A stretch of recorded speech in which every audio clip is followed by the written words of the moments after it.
在喜马拉雅山脉的深处，隐藏着一个几乎与世隔绝的世界——赞斯卡山谷。这里的冬季长达9个月，大雪封山时，唯一的路是一条被当地人称为魔鬼冰河的险道。夏天，它是湍急的赞斯卡河；冬天，它冻结成恰达尔冰河，成为村民与外界联系的唯一通道。但这条路更像是死神的游戏场。一群男人穿着破旧的橡胶雨靴，徒手攀爬近乎垂直的冰壁，脚下是随时可能碎裂的冰层，稍有不慎就会坠入刺骨的冰河。他们不是极限运动爱好者，而是为了600卢比（约50元人民币）的酬劳，赌上性命搬运木材的村民。而山谷里的女人们命运同样残酷。成年后，她们只有2条路可选：嫁给一个从未见过的男人，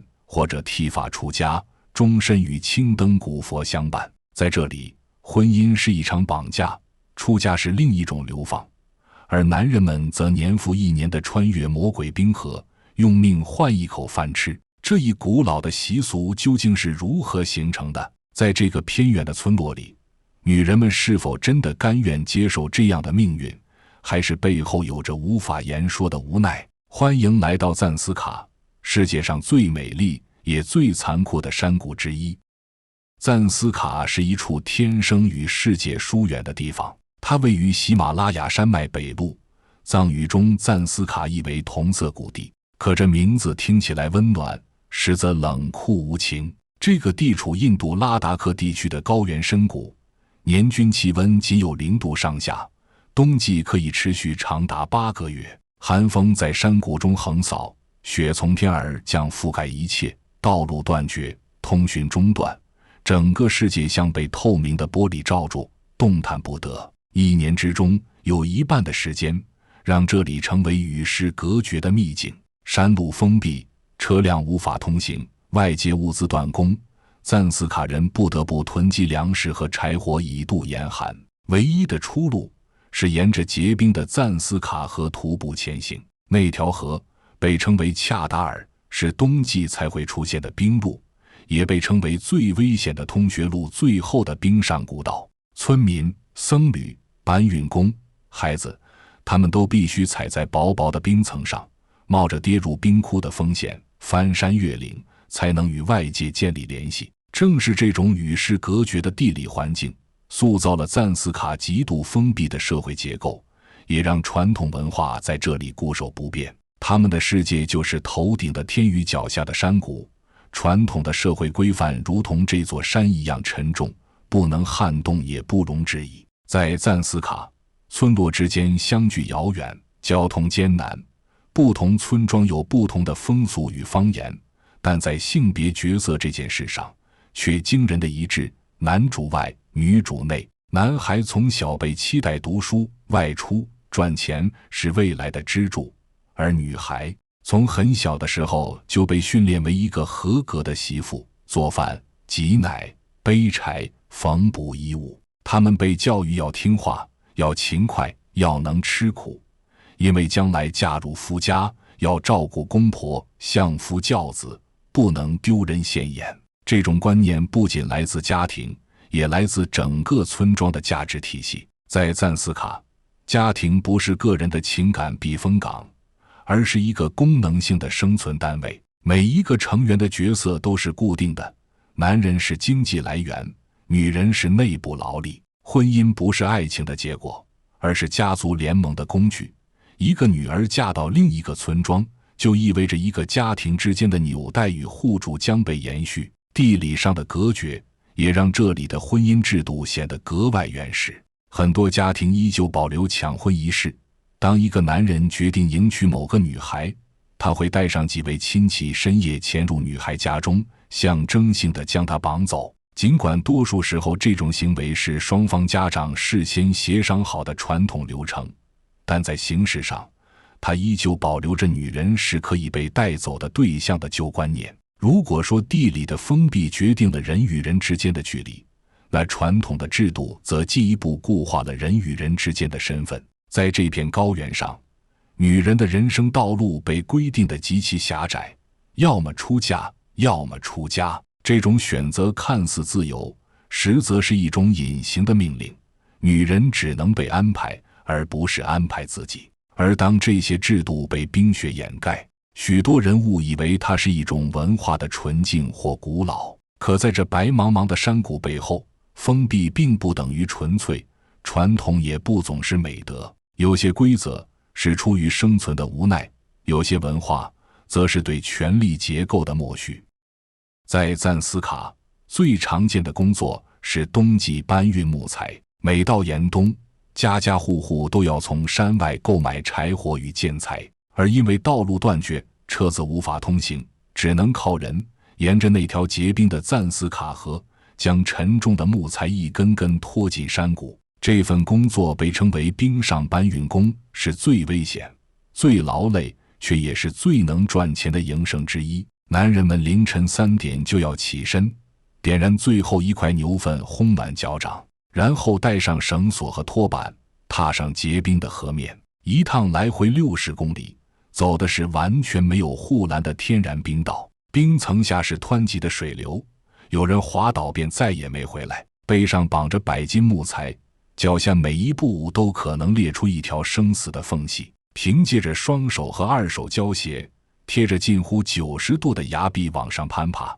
部分恐高的村民则宁愿选择更危险的涉水。傍晚气温降低，水下温度近乎零下20摄氏度。沾湿裤子后，他们只能穿着湿衣服到达庇护所再烘干。第二天一早，吃过早餐后，他们再次踏上了冰河。狭窄的冰面上仅容一人通过，汹涌的河水汇成漩涡，掉落下去将直接被卷入冰层下面。除了加倍小心，剩下的只能祈求佛祖保佑。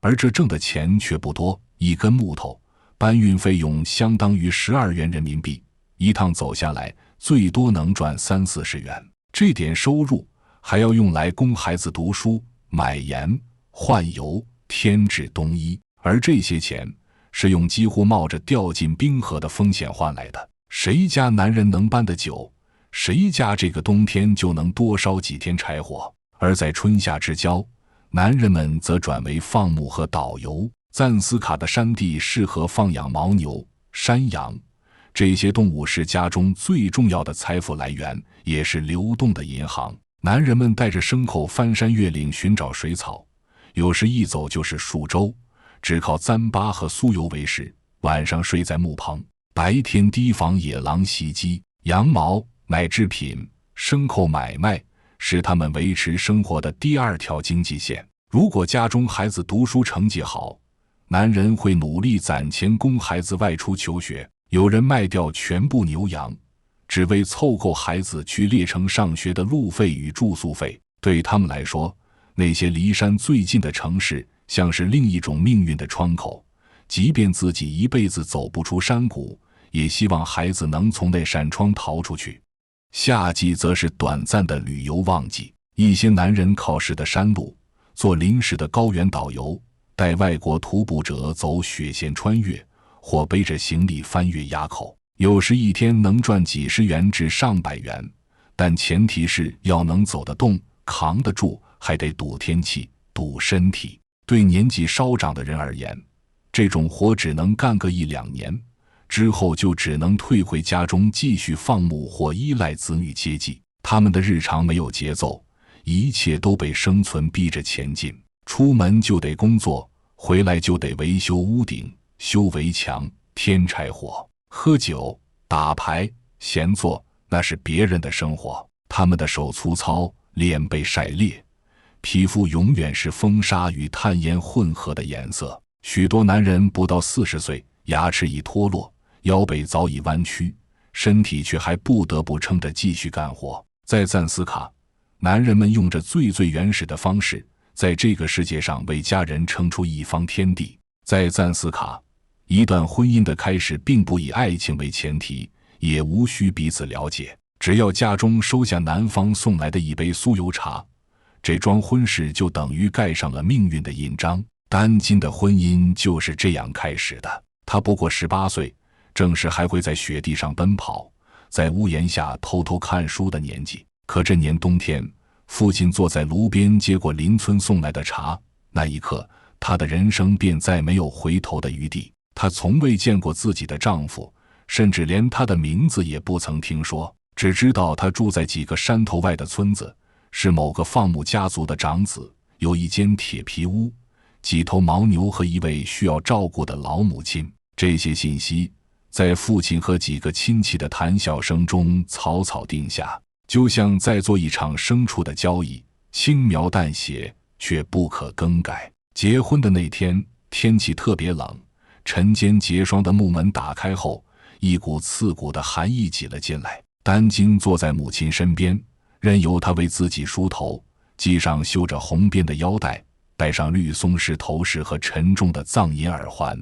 那一身装扮并不属于她，而是属于所有该出嫁的女孩，一套代代相传的套装，是仪式感的全部。她的眼神空洞，像极了清晨挂在檐下的冰霜，不闪光也不融化。婚礼在屋外的空地上举行，几个男人围着火堆敲起鼓，女人们端出自酿的青稞酒。新郎带着亲戚出现时，丹晶才第一次看见这个即将与自己共度一生的男人。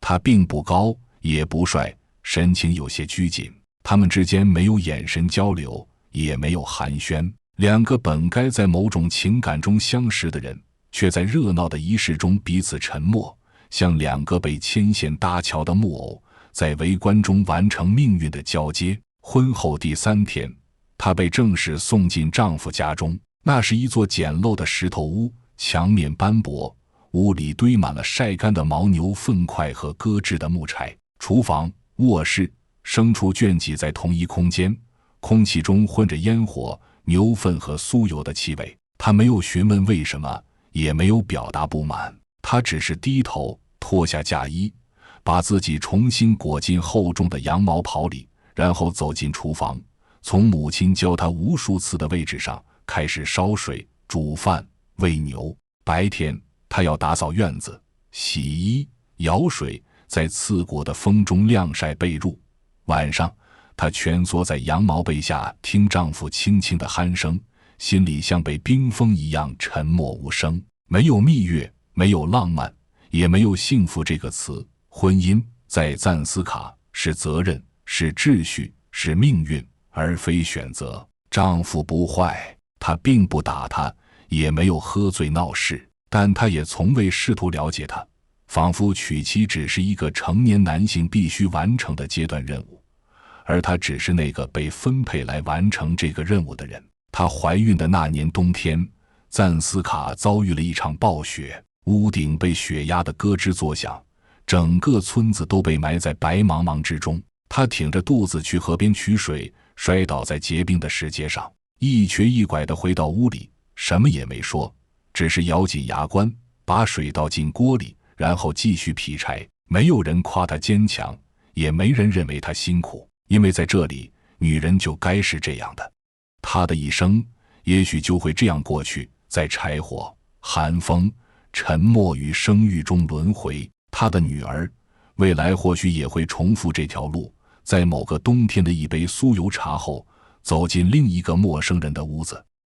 在赞斯卡这个女人只能出嫁或出家的世界里，帕吉选择了后者，不是因为她多么虔诚，而是因为她不想成为一个谁都可以决定命运的工具。她从小就不是一个安分的女孩，在大多数同龄人学着揉面、挤奶、照顾弟妹的时候，她更愿意躲进牛棚后面看哥哥留下的旧课本，哪怕书上都是她看不懂的字母。她曾偷偷跟着去山坡上放羊，鞋子磨穿了也不肯回家。她也曾跟着母亲翻过雪岭去赶集，第一次看见山那边有另一种颜色的衣服，另一些表情的人。她说不上来这意味着什么，只知道自己想看的更多，想做的更多，而不是一辈子围着锅台和牦牛转。可在村里，这种想法就像冬天里发芽的种子，很快就会被冻死。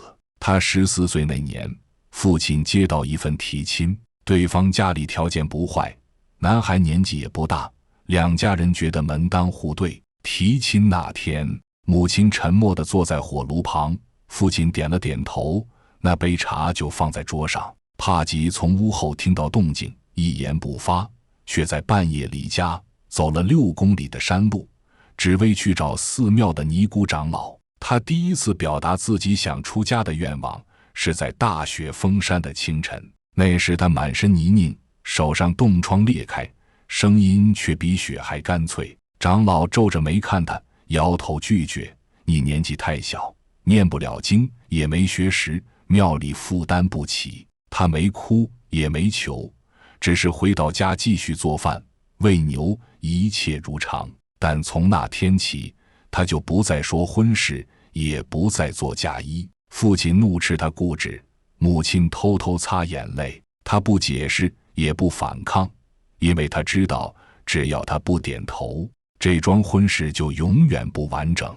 终于，在15岁那年冬天，他带着一床薄被和2块糌粑，再次踏上通往寺庙的冰河之路。这条路他走得很慢，每一步都像在赌命。零下20度的气温把他的鞋子冻得像石头，裂开的脚趾流着血冻在袜子里。沿途是碎裂的冰面，湍急的暗流和嶙峋的山石，他只能靠双手攀岩，靠绳子吊桥越过悬崖。有时候他连夜睡在羊圈里，只为了不被冻死。6天后，他终于到了目的地，一座偏远的小寺庙。这里没有宏伟的佛塔，也没有香火鼎盛的殿堂，只有几间泥屋和10几位同样逃离命运的尼姑。这次他没有被拒绝，庙里虽然清苦，但容得下他这根执拗的草。剃度仪式那天，他坐在屋前的石凳上，阳光洒在他黝黑的脸上。长老拿起剃刀，一缕一缕地削去他的长发。他没有哭，也没有低头，反而抬头看了一眼雪山，像是确认自己终于真正离开了什么。那一刻，他感受到一种从未有过的安静，不是庙宇的清静，也不是内心的释然，而是一种被剥夺过后的轻盈。过去那一头浓密的头发，是她少女身份的象征，是家庭赋予她的女性标志。而现在，那些被削去的发丝，像是斩断的锁链，把她从被安排的人生中解放出来。出家并不意味着她得到了幸福，但至少这是她自己选择的苦。她开始每天凌晨3点起床念经、劈柴、生火、清扫佛堂，白天抄经、缝袈裟、学习藏文，晚上打坐、静修或照顾年幼的尼姑们。没有节假日，没有娱乐，生活枯燥如一条直线，但他从未后悔。每次他从经堂回到僧房，看到自己剃光的头，穿着单薄僧袍的身影从铜镜里映出时，他都默默地想起那条冰河，那间屋里早已为他准备好的婚床，还有那个他永远不会去认识的丈夫。尽管赞斯卡族的传统文化仍然在很大程度上主导着人们的生活，但外界的影响正在逐渐渗透进这个封闭的世界。随着交通条件的改善和现代通讯技术的发展，赞斯卡族的年轻人开始有了更多接触外界的机会。这种变化虽然缓慢，但却是不可逆转的。越来越多的年轻人开始质疑传统习俗的合理性，他们渴望接受教育，渴望了解外面的世界。在地理意义上，这里是印度与西藏文化交融的缓冲带，是喜马拉雅山系的褶皱里藏起来的一片谷地。它与世界隔着雪峰、冰河、山口与语言，却不是全然与世隔绝。偶尔也有旅游者走进这里，用镜头记录高原的神秘，也有人试图将教育、医疗、科技带进村落，打开一道光的缝隙。但更难打破的是人心深处那道无形的山，制度、观念、性别与命运的重力。特别是年轻的女性，她们开始意识到自己应该拥有更多的人生选择。然而，改变一个根深蒂固的文化传统并非易事。赞斯卡族的老一辈人仍然坚持传统习俗，他们担心外界的影响会破坏他们的文化传统。这种观念上的冲突导致了代际之间的矛盾和摩擦。一个出生在赞斯卡的女孩，通常从小就知道他的人生不会属于自己，他要么成为一个家庭的交换品，要么成为一个剃度的牺牲者。即便他不愿意，也只能在这2个选项中选择一个看起来稍微没那么糟的结局。而男人呢？他们看起来似乎有更多选择，可以去山外打工，可以做搬运工、导游、牧民，可以尝试挣脱谷地的困局。但实际上，他们也被顶梁柱的身份牢牢捆住。他们扛起木材，也扛起家庭的重负，却没有真正的松弛。他们活着是为了让家庭继续活下去。长视频制作不易，如果您还喜欢本期内容，欢迎订阅、点赞、转发，我们下一个视频会更精彩。